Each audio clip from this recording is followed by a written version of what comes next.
Well, good morning, good afternoon, everyone, and welcome to another episode of Meet the Expert. I am Elliot Kallen, your host, president of Prosperity Financial Group. Very exciting program today. We're talking about health and wealth surrounding the pandemic. We are very blessed today to have Dr. Bill Lloyd with us, all the way from Texas. And welcome, Bill. Hello, Elliot, and hello, everybody. Great. Let me give you a little bio, and we're going to talk about the coronavirus. And I was just telling Bill offline, I'm getting my second Pfizer shot later this week. And we'll see what kind of reactions I've heard of people getting fevers and getting nothing, both all extremes of it. And I'd love for you to explain why some people who get these shots get fevers. My sister-in-law had 102 fever for 2 days, and other people just have a sore arm, why that happens. But that's another question. So look, Dr. Bill Lloyd is a board-certified surgeon and pathologist and serves as health director for Transamerica Advanced Markets. He is an award-winning medical educator and prolific author. Dr. Lloyd has extensive experience in health communications, online content development, and medical broadcasting. At Transamerica, Dr. Lloyd leads the Wealth and Health Initiative through expert content creation, along with live presentations to financial professionals and the lay public. That's you, the lay public. Today, Bill is going to help us connect with the dots when it comes to health, wealth, and health as it relates to our clients and relates to the general public. So let me welcome you again, Bill. Thank you, Elliot. Yes, I'm here in North Texas. I'm in Frisco, Texas, for all you cowboy haters. We're about 30 miles north of Dallas, where 2 weeks ago it was -4 degrees. We had no electricity, no heat, no water. But today it'll be 75 and sunny, and I've got the gardeners pulling out the dead shrubs already. That's great. So, Bill, why don't you give us kind of an up-to-date on what's going on with the whole pandemic situation, both in the U.S. and globally? And I know we're all making progress because the vaccine's coming out, but bring us up to date, please. Sure. We're coming up on our first anniversary of hosting these webinar events here at Transamerica. And we're at a point now where we're joyful compared to some of the news we shared just months ago. If we look at the status of the pandemic right now, there have been 115 million confirmed infections of COVID-19 worldwide, and about 2.6 million deaths reported. Here in the United States, we're at about 27 million infections and about 520,000 deaths. Now remember, infections doesn't necessarily mean illness. In fact, we now know that over half the people that acquired the virus never coughed, never sneezed, never had a fever, never got sick. So an important distinction in this novel coronavirus, they called it for a reason. It's not like any other coronavirus we've seen before, is how easy it is to contract the virus, but how few actually get very, very ill. So that's all good news there. I also want to touch on hospitalization, because 5 weeks ago, there were close to 120,000 Americans in hospital beds. And right now that number is getting close to a third of that. That trend is down now to about 46,000 nationwide. So again, more and more good news as far as the communicability of the virus, and it's the sense in 48 of 50 states, 14 days, cases down, deaths down, that people have a very strong feeling that we're turning the curve on this pandemic. That's great. That is just great. So we live in California. There's a very different attitude here than there is in Texas where you live. You're closer to Florida in their attitude, and we're closer to New York and New Jersey in their attitude. There seems to be a consistent very divergent point of views between these states. Is somebody right and somebody wrong? Well, the United States is a federation. It's a federated republic of 50 states. And the way it works in a national health crisis is the federal government provides resources, but each of those individual states decide the public health measures they're going to impose on their own people. So yes, as you've heard in the news yesterday, the governor of Texas announced a week from now, they're going to lift the mandatory mask restrictions and they're going to open every business 100%. It's worth noting, Texas was one of the very first states that shut down back in March. And a lot of people think the problem, there was such a rush for so many states to shut down when the virus hadn't gotten there yet. So by early May, they opened the doors again here in Texas, but the virus didn't come here till around the 4th of July. And then we had a very long, difficult summer. So it's all about timing. It's all about timing. Different forces at play in the state of Texas versus California. In Texas, with a few exceptions, the schools have been continuously open, but the families have always had the option to keep their kids home if they choose to and learn via the computer. All right. Florida, another different story where they never fully embraced a shutdown of any kind. We're late to the game in enforcing public masking. Now, in addition to the new changes coming to Texas next Wednesday, the governor also stated if there is a change to the 7 and 14-day rates of new cases, then he's going to slap those restrictions back on again. He says he's going to keep his finger on the trigger the whole time. So he's warning people, we're going to take away the mandatory element, but if you want to enjoy life as it is, you better play the game. And so my wife and I were out yesterday to pick up my grandson from school and take him to a Little League practice. And there, everybody was still wearing masks and essentially playing the game. But at the same time, the stores are open, and next week, all the restaurants will be 100%. Every business, tattoo parlors, whatever, vaping studios, whatever you want, you'll be able to do it here in the state of Texas. And the businesses have the prerogative to enforce masking on their businesses, within their businesses, if they so choose. So there's lots of details. You hear about relaxing in Texas, but it's not a free-for-all, and it's going to continue to be closely monitored.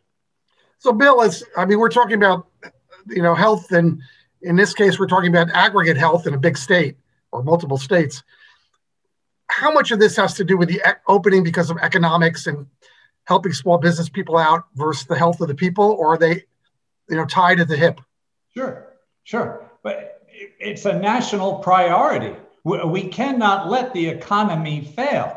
And yes, it does involve compromise because we are weighing the health of our citizens versus the prosperity of the entire society. And no one has shown by altering what happens in business affects the infection rate and certainly not the mortality rate. So it sounds brutal to say this, but a strong philosophy in Texas is we're going to burn through this.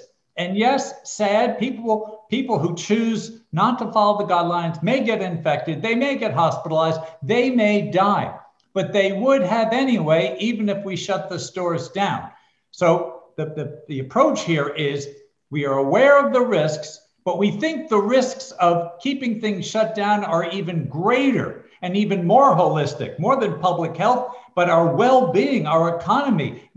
There are strong statistics that say that shut down communities suffer far more. The death rates don't change much, but there's many more other forms of death and enormous economic insecurity that comes with those shutdowns. And so if someone's going to try to do a balancing equation, they have to include more than death rates. What is the impact to all of society if we shut everything down to protect us from a virus that's going to come anyway? Well, I heard an interesting statistic yesterday, which brings us to another question about schools for a moment. And I know schools are just, some of them are open voluntarily across the country. Many of them are closed, California, New York. They're just simply closed, or they're going to 1 day a week. We have a new president that's talking about the goal is in his first 100 days that schools will be open a maximum of 1 day a week. That's considered open. And then there's an argument about the teachers union. Again, the economics of it, that they're the largest donor. They were some of the largest donors to the Biden administration, and even Gavin Newsom. They're the largest donors to the not recall Gavin Newsom program here. So there's a lot of money, and politics is about follow the money. So what I read about scientifically is there's no, correct me if I'm wrong, please, There's no reason to not have schools open if they can't get it right somehow 5 days a week, somehow, or part-time, some more than a few hours a day, but they're just not doing it. What's the science of opening schools? And at the same time, because I run a charity that deals with teenage stress and depression called A Brighter Day, there's a greater chance from what I've heard of a teen committing suicide than there is of dying of COVID now. I don't know if that's an accurate number. I heard that yesterday. What's real here? There certainly has been a spike in teenage attempted suicides and successful suicides, and a spike in emergency room visits related to drug abuse. So there are some of the added dangers that come with strictly enforcing a pandemic lockdown, whether or not it makes sense or not. Young children crave to be social. They crave to interact, and you can't do it all on Facebook. Yes, the schools have been open here in Texas. Over a month ago, the CDC said all schools should now be open all the time. Discussion over. How you go about doing it will be up to you. Now, in my grandchildren's school, they're in a grade school. They've broken them down into pods within classrooms, and that if there is a child gets sick, and that's the only way they find out in the schools, because they're not testing the children, right? But child has a fever and stays home, and the parents take them to get a COVID test and is positive. Well, then that pod goes home for 10 days, but not the whole class. And they've been able to keep the schools open that way. And there's been no increase in the number of COVID cases among children in Texas when they weigh those that are school at home versus those that are attending school live. So I think people have come to believe the science that we know that children can contract the virus, they can spread it to their grandparents, but very few children actually contract active disease with symptoms, and an extraordinary small number of them suffer from the disease. We're talking less than a fraction of a percent. And so that, again, that's part of the equation. In return for giving children the education they need and the socialization, because there's so much more involved in school than spelling and math and geography. It's social interaction, it's discipline, it's athletics, it's social skills, how to negotiate, how to fight, etc. And they're losing that. Take a 9-year-old boy who's in 3rd grade, and you strip him away of that 3rd grade experience by having him stay home looking at a computer all day. That child is crippled. It's like this child someday becoming a driver and never went to driving school. He just showed up with a license he got in the computer and he started driving by himself. Important events in that 3rd grader's life now are gone and gone forever. Yes, they will try to compensate in the 4th grade, but there's already a different agenda for the 4th grade. So I think, again, just like the politicians are saying, the economic needs right now outweigh the social damage, the public health concerns for a small percentage of people. Same story academically. The intellectual vigor of our next generation could be at risk if we don't get them back to school. And don't forget the colleges. Same story there. Now we're dealing with young adults who ought to be able to know the rules and play by the rules. And their parents are paying an awful lot for tuition to have the child staying at home looking at a computer. Well, let me switch gears for a moment, talking about the fear from the mutations. Because even if we have these mutations, it's possible that we're going to have to get a booster. So now we're continuing with shots. I can't get on an airplane without maybe one day having the right card that says I got my shots. Is the mutation now going to be the next step? And then after that, it's going to be SARS again, or some other COVID-20 instead of COVID-19? And are we just going to be having this discussion a year from now, 2 years from now? Complex questions already. The novel coronavirus, the pandemic, was a unique event. It's the kind of thing that happens on average 3 times a century. Now they're talking about, well, it could happen more often now because of international travel, et cetera. Well, in response to that, what we learned from COVID-19 and apply going forward may actually delay the onset of some future pandemic, right? So that's an important thing to sweep off the table there. COVID-19 right now is a pandemic. The disease is not endemic, like the usual cold, like the seasonal flu. It comes back and visits us every single year. The novel coronavirus is a one-time hit. We still have the ability to defeat it if we achieve herd immunity before there's a mutation that changes the total structure of this virus.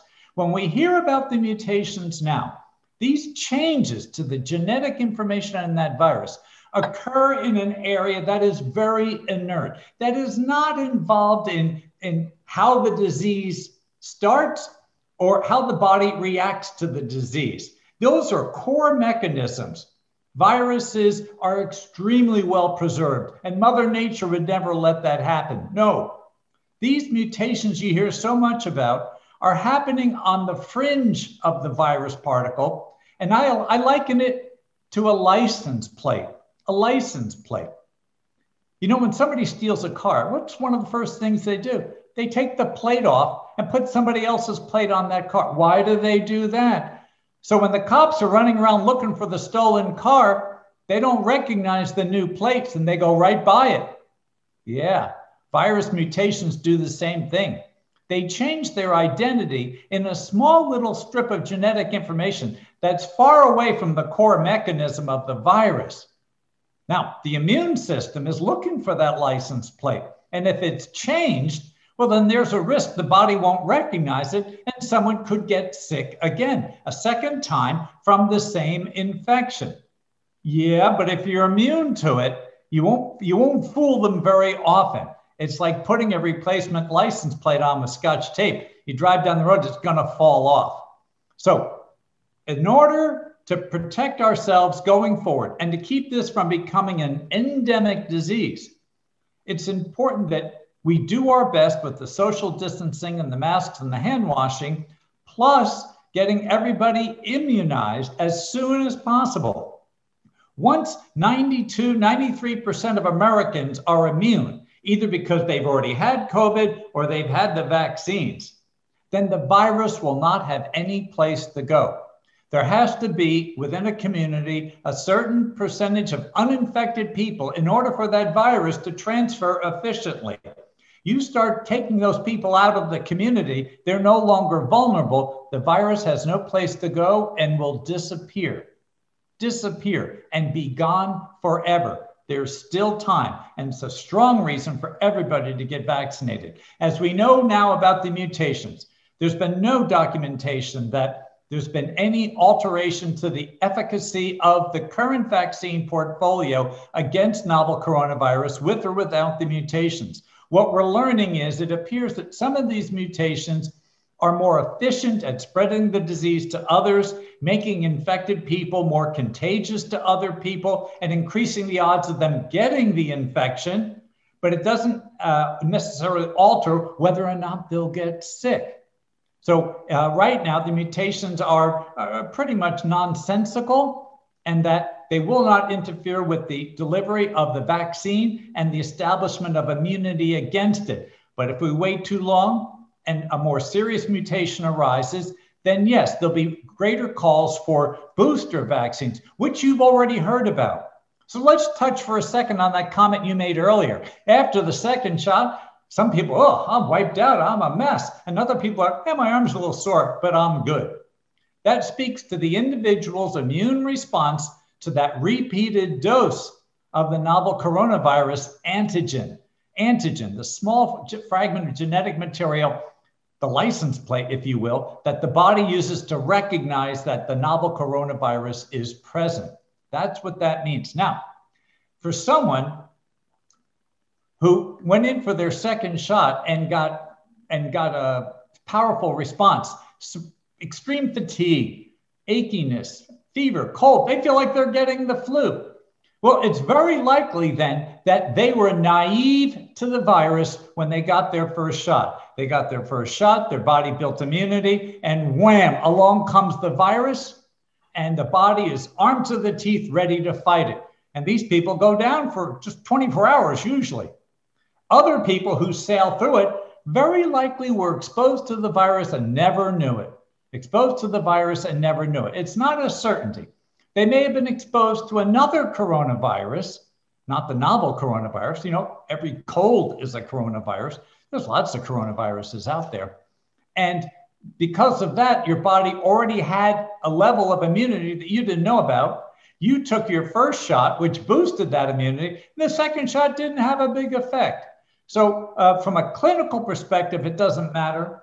What matters is you got that second shot, even though we know with both Moderna and Pfizer, one shot 2 weeks out, oh, you're over 90%, 93% immune with that. And many people believe that we may just go to a strategy of one shot to accelerate our ability to get as many people vaccinated as soon as possible. Given the option, take the 2 shots. All right, well, along that one shot line again, 2 shot line again, if I had an option with Johnson & Johnson now online with a single shot, and I understand that they're manufactured in very different ways. Johnson & Johnson, I believe, correct me again, uses proteins to attach to the to the serum, whatever's in there. And then the Moderna and the Pfizer have a brand new technology for the most part, which I think, and I'd like to ask you, will it change the way these are invented in the future because of the RNA use? Sure. Wouldn't I want to choose as a consumer just one shot? Give me the dose with the one. I don't want the 2. Right. Well, from a common sense perspective, having one shot is good. Now, the data right now only says one shot with Johnson & Johnson is about 65% effective, which is okay as long as everybody else is at least 65% effective. The gold standard for a vaccine is only 50%. So if you got access to it and it's the only one that's there, then go ahead and get it. If you have a chance to get 95% efficiency, yeah, I would push for that as well. The Moderna and the Pfizer vaccines rely on novel technology. That's right, like novel coronavirus. We use that same technology for an Ebola vaccine, in which we just use a small strip of genetic material. These are vaccines that are produced on a computer desktop. Right? There's no eggs, there's no formaldehyde, there's no mercury. It's a small strip of genetic information, hundreds of thousands of copies of it. And that's all the body needs. It gets a whiff of that. That strip of information actually comes from one of the little spikes that you see in those illustrations of a coronavirus. And your body is primed against that little strip of information. And when it comes around again through exposure to the disease, your body is already locked and loaded and ready to fight it and protect your cells from becoming infected. Johnson & Johnson uses a vector approach. So they're using a small strip of virus that they've attached to another inert coronavirus. So they're actually giving you a coronavirus with a bonus piece of COVID-19 on it to achieve the same effect. It builds neutralizing antibodies so quickly to such a high degree that lasts for so long that they've discovered that just one shot is enough. And about that 62% number, just like we learned, 6 months after the clinical trials, Pfizer, Moderna, one shot may be enough. We didn't know that information during the clinical trials, did we? We put it out in front of millions of people and, oh, wow, check it out. Now that we're actually using it, look what we found. I expect we're going to get even better data from Johnson & Johnson, and it wouldn't surprise me if that number jumped to 75 or 80% with just one shot. Bill, how come no one dies of the flu or a common cold anymore? Oh, not true. Every year in America, 65,000 Americans still die from influenza, the common seasonal flu that we are supposed to be getting our flu shots for. And I appreciate you bringing that point up. We are still in flu season. People are still getting the flu. True. Not as much as last year or previous years because everybody's aware of social distancing and personal protection. Good. That's a good point. But the flu shot is out there right now. It is still a risk, particularly for folks over 60 or people with chronic health conditions. It works and it's free. So you don't need to get on a wait list. You can go over to Walgreens today and get that flu shot. So I encourage everybody to have the flu shot. And when the time is right for you, go ahead and get your COVID-19 shot as well. And so what? And then let me kind of sum this up here, if I could, a little bit here, and that is, what do we look like in the next year or two? And are we ever going to be back to normal? Great question. I believe we're talking about two different endpoints here. Two different endpoints. The first one, I'll call it a sense of normalcy. So people stop wearing their mask, they start going to restaurants, going to baseball games, and to them, life goes on as it is. We actually think it's going to happen sooner than not. It's by Mother's Day weekend, a lot of America is going to be back to normal. How do we know this? Because Americans have not been tracking the number of new cases or the number of hospitalizations or the number of immunizations. Americans and their behavior have been tracking COVID deaths. And you don't die from COVID unless you get into the hospital. So it all comes back to hospitalizations. And hospitalizations right now are down 2/3 from its peak. People know we're getting ahead of this disease right now, and hopefully it'll stay that way and the numbers will continue to drop. But what's driving society's interest in the endpoint is the number of deaths.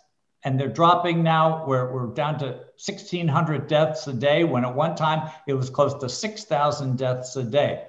That's very good news. And you can mark your calendar, by Mother's Day weekend, in many parts of this country, people are going to start thinking it's normal again. The other endpoint is that herd immunity that we talked about, when maybe 93% of America is no longer vulnerable to the COVID-19 virus, whether because they already had COVID and got over it, or they completed the series of vaccines. Either way, they're immune. If you're immune, you can't get the disease. Let's go out and get something to eat. Most people think we'll reach that. On paper, they talk about Labor Day weekend, but even the White House is now saying it could be sooner than that. So those are the two real endpoints. You hear a lot of people, including President Biden, saying, well, we'll still be wearing a mask a year from today. Maybe we will, maybe we won't. One thing I've learned is the more things change, the more things stay the same. And it would not surprise me to learn that people slip back to bad habits as soon as things go back to normal. Let's hope they don't. Let's hope everyone has learned the lessons from this pandemic and we can apply those lessons going forward. One last question. And can I, even though I will have had 2 shots, can I be a carrier and get somebody else sick? 14 days after your second shot, you will not have COVID in your body. And so it would be impossible for you to give the disease to somebody else. How about a month out? You're fully immunized. Is there any way you could contract COVID and make enough of it in your body to give it to somebody else? All right, that to make you highly infectious.